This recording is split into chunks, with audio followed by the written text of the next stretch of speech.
नमस्कार दोस्तों, RRB IT news channel में आप सबका स्वागत है।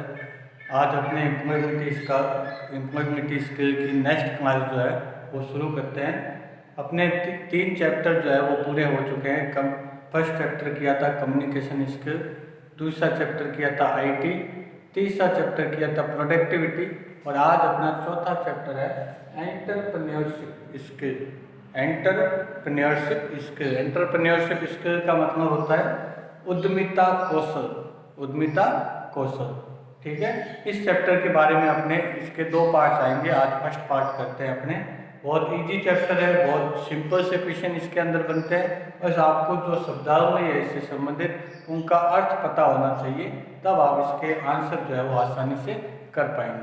तो अपना ये जो चैप्टर है वो उद्यमिता कौशल से संबंधित चैप्टर है। तो इसके अंदर दो है, एक अपना नाम आया एंटरप्रेन्योरशिप। एंटरप्रेन्योरशिप का मतलब होता है उद्यमिता।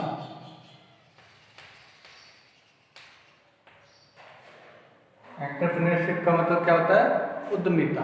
और एंटरप्रेन्योर का मतलब होता है उद्यमी।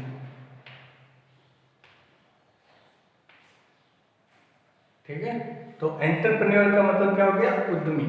और एंटरप्रेन्योरशिप का मतलब क्या हो गया? उद्यमिता। तो एंटरप्रेन्योर और एंटरप्रेन्योरशिप है, इनकी परिभाषा क्या होती है? एंटरप्रेन्योर है वह व्यक्ति है जो अपनी पूंजी और अपने श्रम का उपयोग करते हुए किसी उद्यम की स्थापना करता है, अपने व्यापार की स्थापना करता है। उस व्यक्ति को क्या कहा जाता है? उद्यमी कहा जाता है। तो वापस में परिभाषा बोल रहा हूँ, वह व्यक्ति जो अपनी पूंजी और अपने श्रम का उपयोग करते हुए व्यापार की स्थापना करता है, उस व्यक्ति को क्या कहा जाता है? उद्यमी। उस व्यक्ति को क्या कहा जाता है? उद्यमी। ठीक है, और उद्यमिता जो है उस व्यक्ति के द्वारा किए गए कार्य को उद्यमिता कहते हैं। ठीक है, तो उद्यमी तो वो व्यक्ति हो गया जो व्यापार की स्थापना करता है अपनी पूंजी और अपने श्रम को लगाकर, और इसके लिए वो जो जो कार्य करता है, यानी व्यापार को स्थापित करना।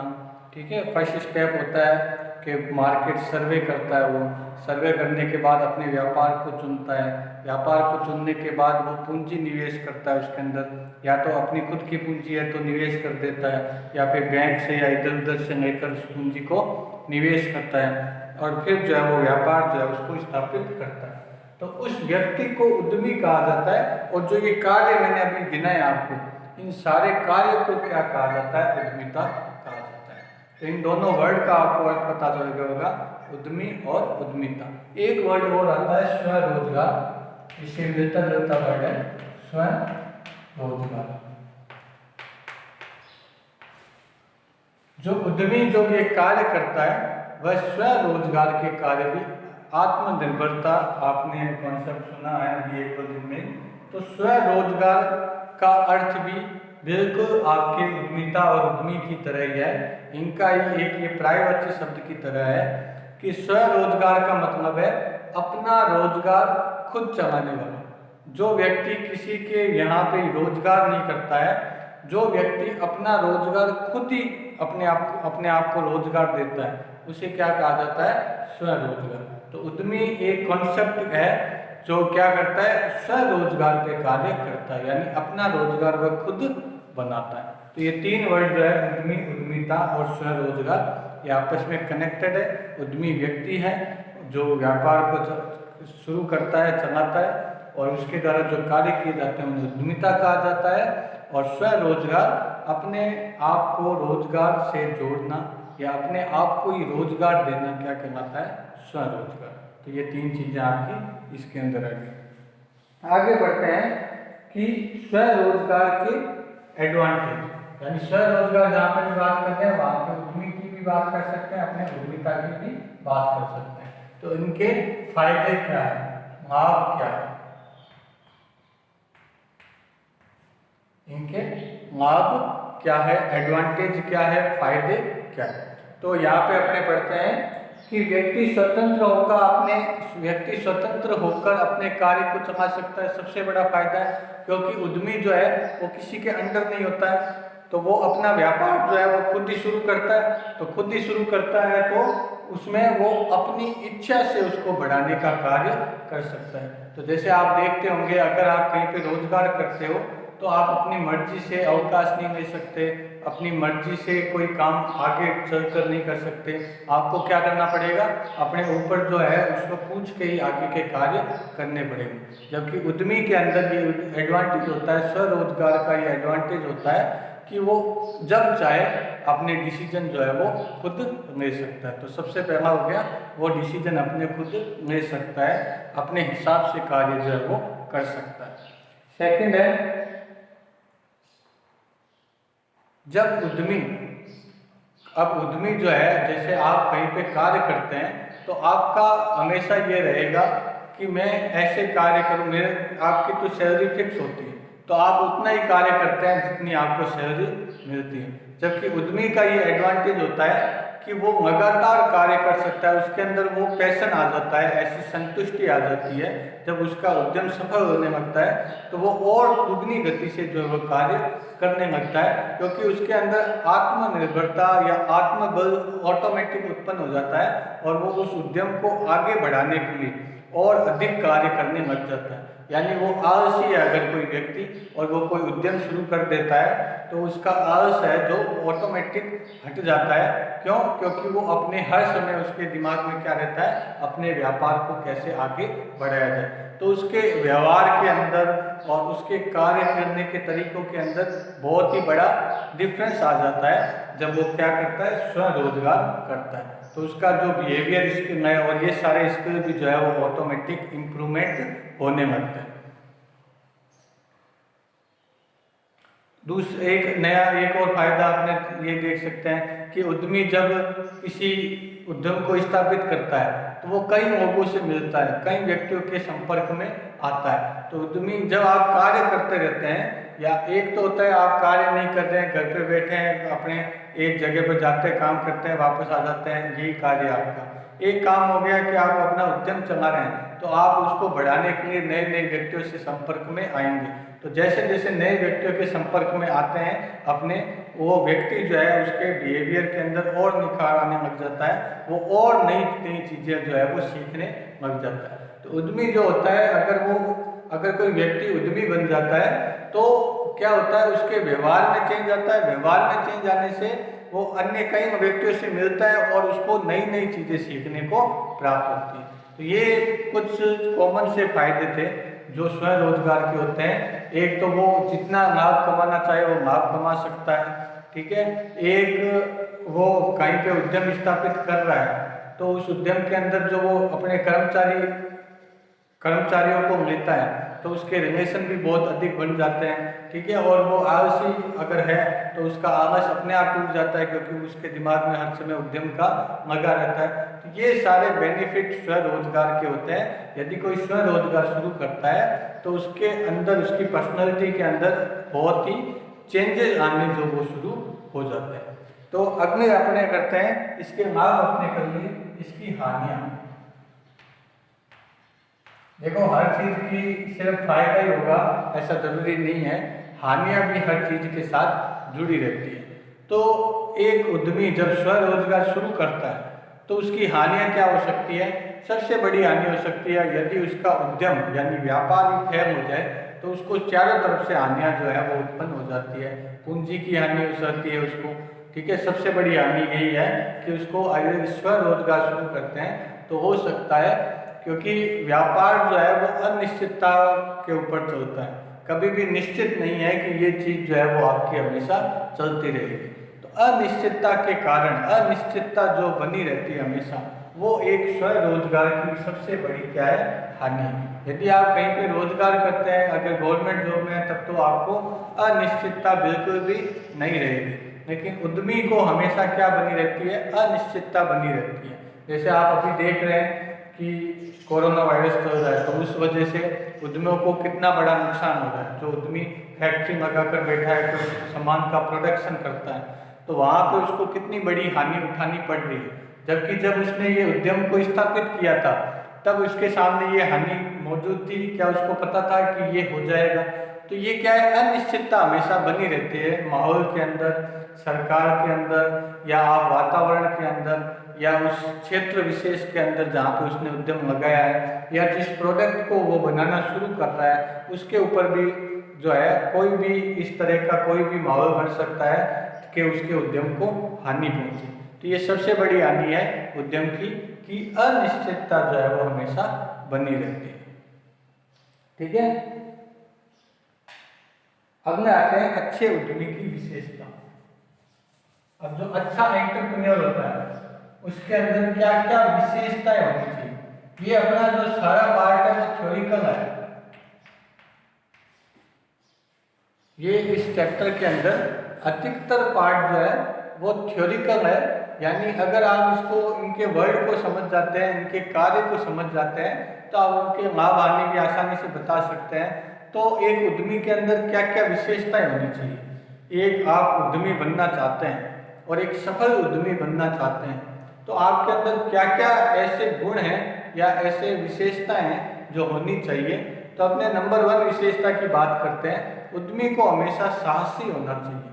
नंबर 1 विशेषता क्या है, उद्यमी को हमेशा साहसी होना चाहिए, यानी उसमें साहस होना चाहिए। और साहस में यहाँ इस तरीके से मतलब है आपको कि साहसी का मतलब है बलवान होना चाहिए, हर तरफ से जोड़ करना चाहिए, जोड़ में चालू हो जाना चाहिए, कहीं पे भी रुकना नहीं चाहिए, इस तरीके का अर्थ नहीं है इसका। साहसी का अर्थ है कि वो जब डिसीजन लेता है कोई भी चीज़ का तो उसमें साहस होना चाहिए कि उसको ये डिसीजन लेना ही है।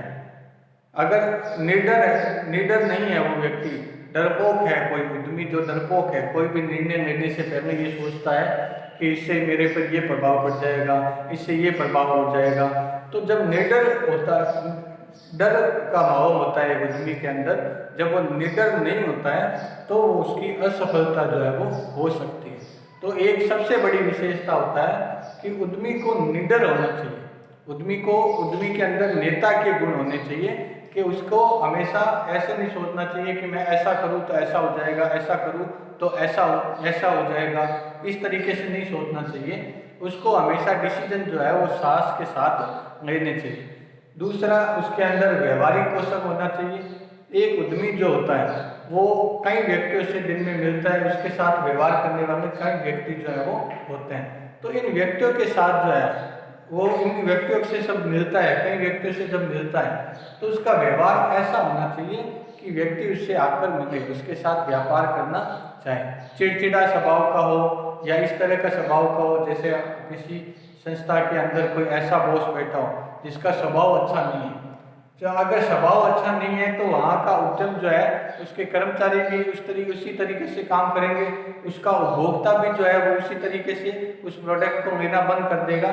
तो साहसी के साथ साथ उसके अंदर व्यवहारिक कौशल भी होना चाहिए। व्यवहारिक कौशल होना चाहिए। पूंजी मेन चीज आती है यहीं पे। उद्यमी के साथ पूंजी की तरलता जो है वो अधिक होनी चाहिए, क्योंकि एक उद्यम जब चलाया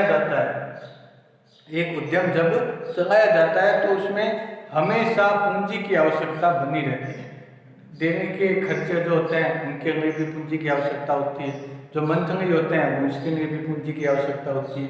तो पूंजी जो है वो 2 टाइप की होती है। यहाँ पे एक और कॉन्सेप्ट कर लेते हैं, एक कैपिटल यानी कार्यशील पूंजी, ठीक है, इसको वर्किंग भी कहते हैं। ठीक है, ये कई नाम है पूंजी के, कैपिटल पूंजी, कार्यशील पूंजी, वर्किंग पूंजी। इसके ऊपर भी आपको इस चैप्टर के अंदर उद्यमिता के अंदर क्वेश्चन पूछा जा सकता है कि ये कौन सी पूंजी का मतलब हो गया धन। तो कैपिटल या कार्यशील या वर्किंग पूंजी क्या है। तो कोई भी उद्यम होता है उसके अंदर जो ऐसे पूंजी ऐसी जगह खर्च है, जैसे आपके एक उद्यम के अंदर बिजली है तो उसका हर महीने बिल जो वो आएगा। ठीक है, आपने जो कर्मचारी लगा रखे हैं उसका हर महीने आपको सैलरी देनी है। आप जो उद्यम के अंदर एक कोई बना रहे हैं, कोई ऐसा माल बना रहे हैं जिसमें कच्चे माल की आवश्यकता है। कच्चा माल यानी कोई आप जो प्रोडक्ट बना रहे हैं उसके अंदर जो सामान यूज होता है वो क्या कहलाता है, कच्चा माल। तो इस कच्चे माल की आवश्यकता हमेशा बनी रहती है, रोज के या दिन के आपकी या हफ्ता से या महीने से उसकी आवश्यकता बनी रहती है।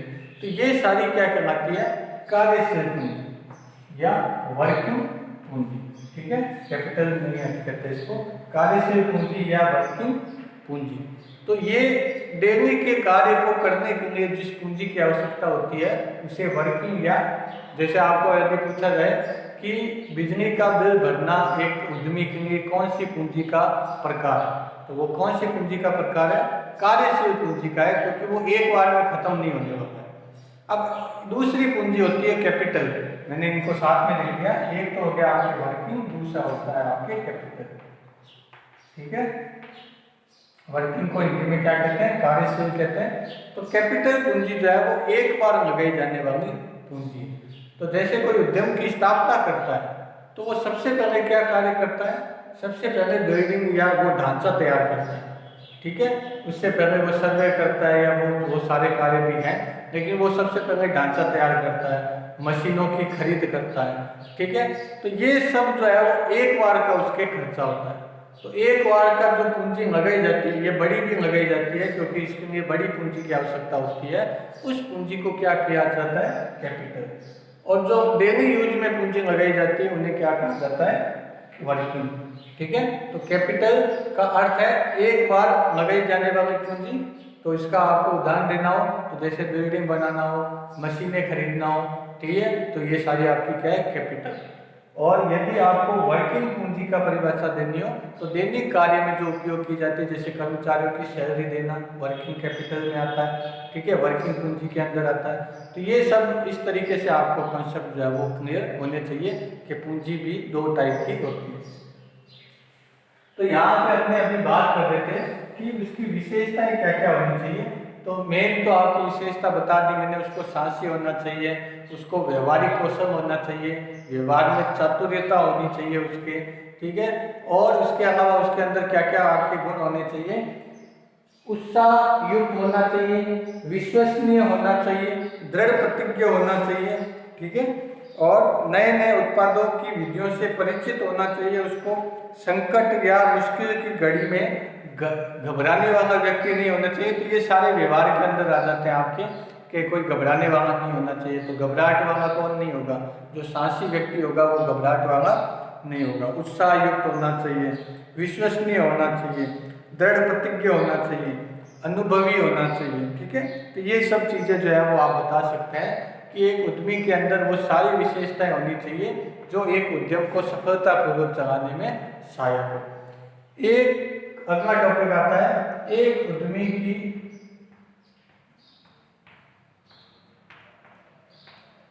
असफलता के कारण। एक उद्यमी जो है उसके असफल होने का कौन कौन से जो वो कारण है वो हो सकते हैं। तो नंबर 1 अगर आप कारण देखें, एक उद्यमी जो है वो उद्यम की स्थापना कर रहा है, वो असफल हो जाता है, तो उसका कोई एक रीजन तो नहीं हो सकता, कई रीजन हो सकते हैं, या कई रीजन साथ में मिलकर ऐसा वैक्यूम बना देते हैं कि वो उद्यम जो है वो असफल हो जाए। तो उद्यमी की असफलता का सबसे बड़े रीजन में आपके अगर मैं बताना चाहूँ तो इसका सबसे बड़ा रीजन है कि गलत व्यापार का चयन, गलत व्यापार का चयन कर लेना। तो अगर कोई उद्यमी है जो वो ऐसे व्यापार का चयन करता है जो अभी की घड़ी में या इस घड़ी में उसकी कोई उद्देश्य नहीं है, उसका कोई औचित्य नहीं है, या उसको उसका उस उद्योग के बारे में ज्ञान भी नहीं है, वो भी गलत हो सकता है। कि एक उद्यमी है, उसको किसी व्यापार का ज्ञान ही नहीं है, उस व्यापार के बारे में उसने कभी उसका पाला भी नहीं पड़ा है और वो उस उद्यम को शुरू कर देता है, तो वो क्या होगा, उसमें असफल हो पाएगा। जैसे मैं हूँ, मैं अगर कोई व्यापार शुरू करना चाहूँ तो मुझे किस क्षेत्र के अंदर अनुभव है, तो मुझे टीचिंग के अंदर अनुभव है। मुझे पता है कि टीचिंग कार्य जो है वो कैसे किया जाता है, बच्चों को टैकल कैसे किया जाता है, बच्चों को पढ़ाया कैसे जाता है, उनकी मानसिक स्थिति क्या होती है, ये सारी चीज़ों के बारे में मुझे पता है। और मैं अब इसके बारे में मुझे पता है, इस उद्यम को मैं अच्छी तरीके से चला सकता हूँ क्योंकि इसके बारे में मुझे अनुभव है। और मेरे को किसी चीज़ का अनुभव ही नहीं है, मुझे गाड़ी रिपेयरिंग का अनुभव ही नहीं है, गाड़ी रिपेयरिंग होती कैसे है, उसमें कौन कौन से सामान लगते हैं, उसका कुछ भी मेरे को जो है अर्थ पता नहीं है। और मैं वो उद्यम शुरू कर दूँ, तो वहाँ पे मेरी असफल होने के चांसेस जो है वो बहुत अधिक बढ़ जाएंगे। ठीक है, एक तो कारण ये हो गया कि उद्यमी को उस व्यापार की जानकारी नहीं है। ठीक है, एक तो गलत चयन ये हो गया कि उसको जानकारी नहीं है और उस उद्योग का चयन करना है तो वो असफल हो जाएगा। दूसरा रीजन ये हो सकता है कि उसको उसकी जानकारी तो है लेकिन वो व्यापार अभी की स्थिति में लगाने लायक नहीं है। एक ये भी रीजन हो सकता है। तो इसका उदाहरण दूं आपको, तो आप सभी के पास अभी आप जो डेटा का उपयोग कर रहे हैं तो आप जियो सिम का उपयोग कर रहे होंगे। ठीक है, जियो सिम का उपयोग कर रहे हैं और भी कई आपके जो डेटा प्रोवाइड करने वाले हैं जैसे एयरटेल है, वोडाफोन है, आइडिया है। ठीक है, ये भी सारी कंपनियां हैं, लेकिन आप देखोगे तो 90% के पास क्या है, आपके जियो का आपके सर्विस ले रखी है। अब मैं कोई बड़ा उद्यमी है जो इस सर्विस सेक्टर के अंदर जाना चाहता है, तो क्या ये सही समय है कि इस सेक्टर के अंदर जाया जाए? ये सही समय क्यों नहीं है? क्योंकि अभी की सिचुएशन के अंदर एक प्रोडक्ट ने पूरे मार्केट के ऊपर कब्जा कर रखा है और वो मार्केट जो वो कब्जा कर रखा है जब क्योंकि उसके उपभोक्ता अधिक है तो वो कम कीमत पर उनको वस्तु जो है वो उपलब्ध या सर्विस आपको उपलब्ध करवा सकता है। अगर कोई नया उद्यमी आएगा तो वो बहुत बड़ा निवेश करने के बाद वो इस मार्केट के अंदर उतरना पड़ेगा क्योंकि मार्केट जो है वो बहुत बड़ा है। तो उस पूरे बहुत ज़्यादा पूंजी लगाने के बाद उसको उस मार्केट में प्रवेश करना पड़ेगा क्योंकि उसके सामने जो खड़ा है वो बहुत बड़ा बिजनेसमैन हो चुका है, बहुत ही बड़ा उसने क्षेत्र कवर कर लिया। तो वहाँ पे यदि आप उतर जाते हो तो आपको क्या है, असफल होने का आपके कारण ये बन सकता है। क्यों? क्योंकि आपने जो पूंजी लगाई है उस पूंजी पर आप यदि कोई सर्विस देते हैं तो आप एक मोटा चार्ज लोगे क्योंकि आपकी बहुत अधिक पूंजी इसमें लग चुकी है, जबकि दूसरा जो प्रोडक्ट है वो कम कीमत में सर्विस दे रहा है। तो कोई भी उपभोक्ता आपके पास नहीं आएगा, उसी के पास रहेगा। तो गलत व्यापार चयन ये भी एक उदाहरण है इसका। एक तो अनुभव नहीं होना, मैंने आपको बता दिया, एक स्थिति ऐसी चल रही है कि आप उस व्यापार में घुस जाते हैं और व्यापार आपका असफल हो जाता है। तो गलत व्यापार का चयन, इसके दो मैंने आपको बताए हैं, दो रूपरेखा बताई है। उन दोनों रूपरेखा पे आप ध्यान रख के रखें कि गलत व्यापार का चयन है यानी अनुभव न होना और व्यापार का चयन कर लेना, और दूसरी ऐसी स्थिति नहीं होना और उस व्यापार का चयन कर लेना। दूसरा कारण है इसका अनुपयुक्त स्थान, अनुपयुक्त स्थान का चयन, अनुपयुक्त स्थान का चयन। तो अपने पढ़ रहे हैं उद्यमी की असफलता के कौन कौन से कारण या रीजन जो है वो हो सकते हैं। पहला कारण पढ़ा कि उसको उस व्यापार की जानकारी नहीं है और वो उस व्यापार में घुस गया या उस व्यापार में चला गया। दूसरा कारण हो सकता है कि उसको व्यापार की जानकारी है और कोई इस तरीके से भी नहीं है कि उस व्यापार में, दूसरी स्थिति भी नहीं है कि वातावरण भी जो है वो उचित है, लेकिन आपने स्थान ऐसा चुन लिया है जहाँ पर ये व्यापार चलने की संभावनाएं बहुत कम हो जाती है। तो अगर आप देखें कि आप एक दुकान, आप इसको सिंपल से उदाहरण से भी समझोगे तो आपके समझ आ जाएगा। एक दुकान जो है आपने वहाँ पे लगाई है, एक आपने छोटी सी दुकान ही लगाई है, मान लो सब्जी की दुकान लगाई है और आपने उस क्षेत्र के अंदर लगा ली है जहाँ पे बहुत सारी सब्जी की दुकान है।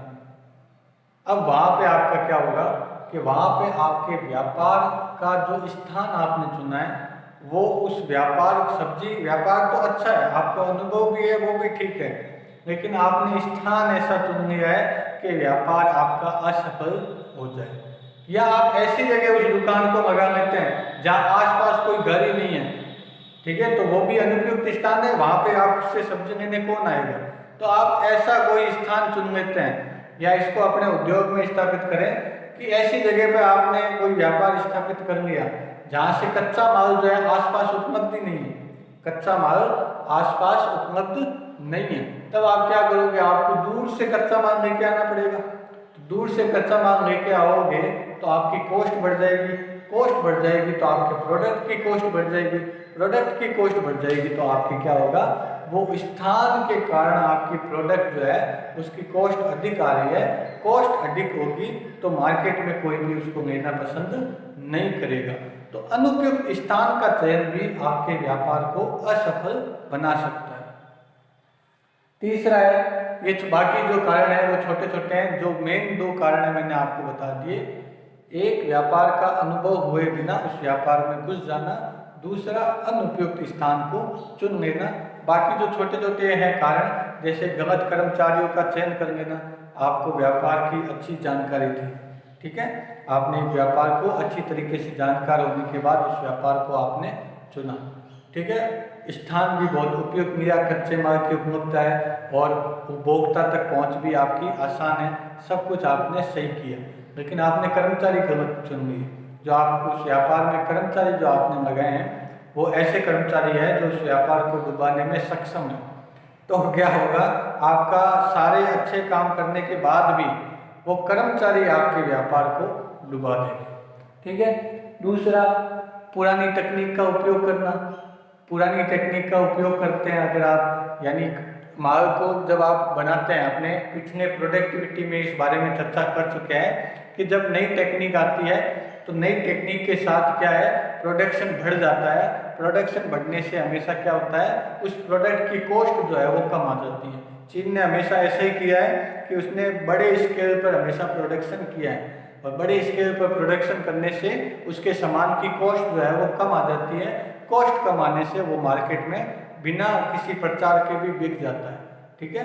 तो यहाँ पे आपको ये समझना पड़ेगा कि उद्यमी जो वो असफल होता है उसके मेन रीजन मैंने आपको बताया, और भी कई रीजन हो सकते हैं, आप खुद भी दे सकते हो कि उचित तरीके से मार्केटिंग नहीं करना, उसका प्रचार प्रसार नहीं करना, तब भी वो उद्योग जो है आपका असफल हो सकता है। तो मार्केटिंग भी उतनी ज़्यादा जरूरी है।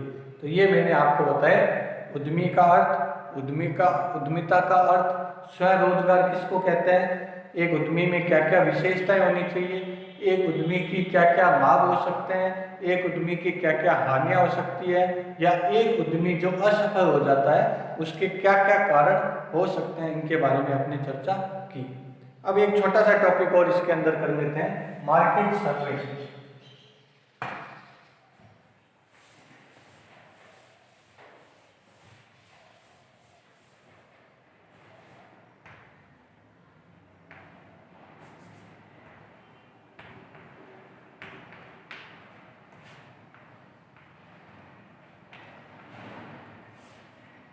इस चैप्टर के अंदर आपका एक और टॉपिक है मार्केट सर्वे,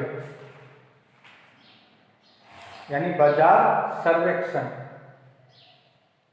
तो एक उद्यमी जो है वो व्यापार को शुरू करता है, व्यापार को लगाने की कोशिश करता है, तो उसका प्रथम स्टेप जो होता है, यानी अगर आपके मन में अभी कुछ आया है कि मुझे व्यापार शुरू करना है, आपने व्यापार का चयन कर लिया है कि मुझे इस व्यापार का चयन, इस तरह के व्यापार के अंदर जाना है, अब आपको जो प्रथम काम करना पड़ेगा वो है मार्केट सर्वे। मार्केट का आपको क्या करना पड़ेगा, सर्वे करना पड़ेगा। तो मार्केट सर्वे के अंदर क्या क्या चीजें आती है कि मार्केट सर्वे की अगर परिभाषा है कि उद्योग को लगाने से पूर्व उद्योग द्वारा निर्मित उत्पाद की बाजार में मांग और खपत की संभावना की जानकारी एकत्रित करना बाजार सर्वेक्षण है। यानी आपने उद्योग का चयन कर लिया और आप उद्योग जो है वो लगाने वाले हैं, तो उसको लगाने से पूर्व आप बाजार में खुद जाकर उसकी मांग और खपत की जानकारी प्राप्त करना, यानी जो आप प्रोडक्ट बनाने वाले हैं या जो कोई सर्विस आप देने वाले हैं उसकी बाजार में मांग कैसी है, यानी बाजार में उसकी डिमांड कैसी है और उसकी खपत कैसी है, इसके बारे में आपको पूरी जानकारी देना क्या कहलाता है, मार्केट सर्वे कहलाता है। तो मार्केट के अंदर आपको क्या करना पड़ता है, ये कार्य मार्केट सर्वे का कार्य जो है वो किसी और व्यक्ति से नहीं करवाना चाहिए। मार्केट सर्वे हमेशा व्यक्ति जो उद्यमी है उसको खुद ही करना चाहिए। ये कई बार कई जगह पर बताया गया है। इसके रीजन है कि व्यक्ति अगर किसी और से मार्केट सर्वे करवाता है तो जो दूसरा व्यक्ति उसको करने वाला है वो उसको उतनी निष्ठा के साथ नहीं करेगा, क्योंकि उसकी पूंजी उसके अंदर नहीं लगने वाली है। जो जो व्यक्ति उसके अंदर पूंजी लगाने वाला है वही अगर जाके ये कार्य करे तो वो उसके अच्छे परिणाम प्राप्त कर सकता है, सही परिणाम प्राप्त कर सकता है। तो मार्केट सर्वे क्या है? उस उद्यमी के द्वारा जब व्यापार का चयन कर लिया जाता है तो मार्केट के व्यापार को स्थापित करने से पूर्व मार्केट के अंदर जाकर उसकी मांग और खपत के बारे में जानकारियां इकट्ठा करना क्या कहलाता है? मार्केट सर्वे। और इसके अंतर्गत वो क्या क्या करता है? तो उसको मार्केट सर्वे के अंदर आपको पता चल गया ये कार्य करता है वो। तो मांग का पूर्वानुमान लगाता है कि इस प्रोडक्ट की मांग क्या है, बाजार के अंदर मांग क्या है। उसके साथ साथ वो क्या उसको कार्य को करने के लिए अब मार्केट सर्वे करता है। इस मार्केट सर्वे को करने के लिए उसको क्या क्या नियम जो है वो फॉलो करने चाहिए, वो भी नियम जो है वो आपको बता देते हैं इसके अंदर।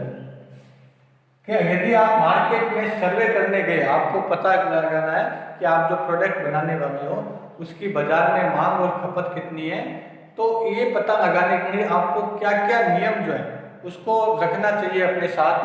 पहला नियम है आपके प्रारंभ करने से पूर्व कोई धारणा या भ्रांति नहीं रखना चाहिए।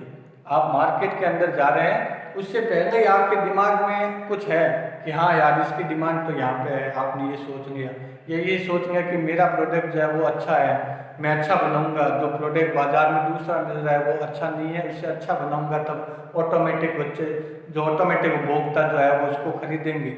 तो ऐसी तरह की भ्रांति या मन के अंदर विचार जो आपके आए हुए हैं उनको पहले से हटा देना चाहिए। आपको ऐसा सर्वेक्षण करना है कि आपको जो अच्छा लगे वैसा सर्वेक्षण नहीं करना है। आपको ऐसा सर्वेक्षण करना है कि ये नहीं हो कि आप अपनी जानकारी जो है वो पहले से आपके दिमाग में फिट है और जो आप मार्केट सर्वे करने गए तो जो व्यक्ति बता रहा है उसकी जानकारी आप नहीं ले पाओगे पूरी तरीके से, क्योंकि आपके दिमाग में पहले से ही कुछ जानकारियाँ फिट है। उन्हीं को आप जब वो दूसरा बोलता है तो उसको इंटरप्ट जो है वो उसी तरीके से आप करते हैं कि हाँ शायद इसका अर्थ यही है। ठीक है, क्यों? क्योंकि आपके दिमाग में वो पहले से जो आपके परिभाषाएं हैं इसकी या इसकी जानकारी जो आपके दिमाग में घूम रही है वो पहले से मौजूद है। जब कोई दूसरा व्यक्ति बोल रहा है उसको आप सही तरीके से कैच नहीं कर पाओगे, उसकी भाषा को, उसके शब्दों को कैच नहीं कर पाओगे। सरल से सौम्य तरीके से ये कार्य किया जाना चाहिए। आप मार्केट सर्वे कर रहे हैं तो चिड़चिड़े स्वभाव से नहीं करना चाहिए। यदि आपका स्वभाव अच्छा नहीं है तो आपको मार्केट में रिजल्ट जो है वो सही नहीं प्राप्त होंगे। यानी आपका स्वभाव सौम्य होना चाहिए। जानकारी आपको मार्केट में उपभोक्ता से निकलवानी है। तो एक ये तरीका भी हो सकता है आपको कि आप जब मार्केट में सर्वे करने जा रहे हैं तो आपको, जैसे आप कोई तेल का पैराशूट तेल जो है वो सभी इस्तेमाल कर रहे हैं, आपको पता है यहाँ पे उपभोक्ता जो है अधिकतर पैराशूट तेल का इस्तेमाल कर रहे हैं। तो अब उस मार्केट सर्वे में आप क्या जानकारी प्राप्त करने जाएंगे? आपको तो ये पता ही है कि ये पैराशूट तेल का इस्तेमाल कर रहे हैं और आप कोई तेल का अलग प्रोडक्ट बना रहे हैं। तो आपको मार्केट सर्वे के अंदर जाके क्या प्राप्त करनी है जानकारियाँ?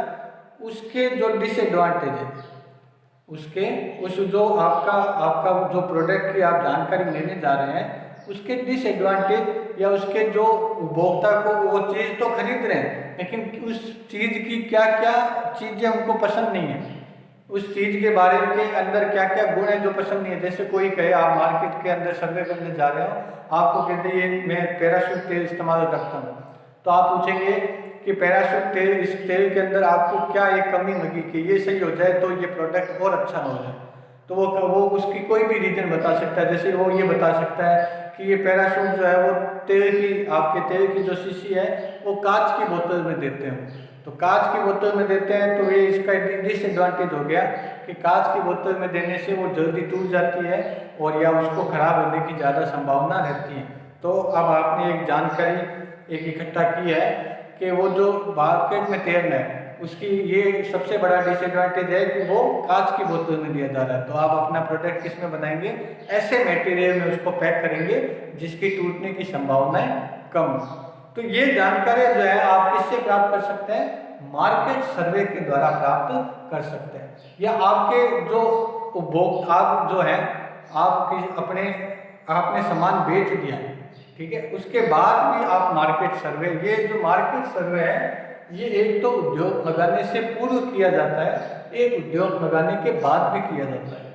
तो आपने जैसे एक उद्योग लगा लिया फिर उसको बेच दिए, फिर आपके जो उपभोक्ता हैं उनके पास जाके आप ये पूछ सकते हैं कि इसके बारे में क्या आपकी कमी है या क्या इसकी एडवांटेज है या क्या इसके डिसएडवांटेज है। तो ये सारी चीज़ें करना मार्केट सर्वे जो है वो आपका प्रोडक्ट लगाने से पूर्व भी किया जाता है और प्रोडक्ट लगाने के बाद भी किया जाता है। ये अपना टॉपिक है मार्केट सर्वे का। तो ये जो आपका चैप्टर है पूरा थ्योरिकल चैप्टर है, थ्योरिकल पार्ट्स है इसके अंदर, कुछ याद करने लायक या रटने लायक चीज़ जो है वो इसके अंदर बिल्कुल भी नहीं है, ठीक है। इसको सिर्फ पढ़ा जाता है, इस तरीके से पढ़ा जाता है, बाकी इसमें क्वेश्चन जो आते हैं वो बहुत इस तरीके से, उनकी भाषा जो है वो इतनी घुमावदार होती है कि अपने उस क्वेश्चन को समझ नहीं पाते हैं। बस इतना सा अंतर होता है, अगर आप क्वेश्चन को 3-4 बार पढ़ते हैं तो उसका आंसर आसानी से दे पाएंगे। ये इसका फर्स्ट पार्ट है। सेकंड पार्ट इसका टेक्निकल पार्ट है, जिसके अंदर उद्योग संस्थान जो है जो लोन प्रोवाइड कराते हैं, वो एक उद्योग को स्थापित करने से संबंधित कौन कौन सी संस्थाएं हैं, उन संस्थाओं के बारे में अपने नेक्स्ट पार्ट के अंदर चर्चा करेंगे। आज का पार्ट इतना ही है। आप इस वीडियो लेक्चर को पूरा देखने के बाद नीचे अटेंडेंस जरूर लगाएं। और अभी 1-2 दिन से मैं देख रहा हूँ कि अटेंडेंस जो है वो कम आ रही है।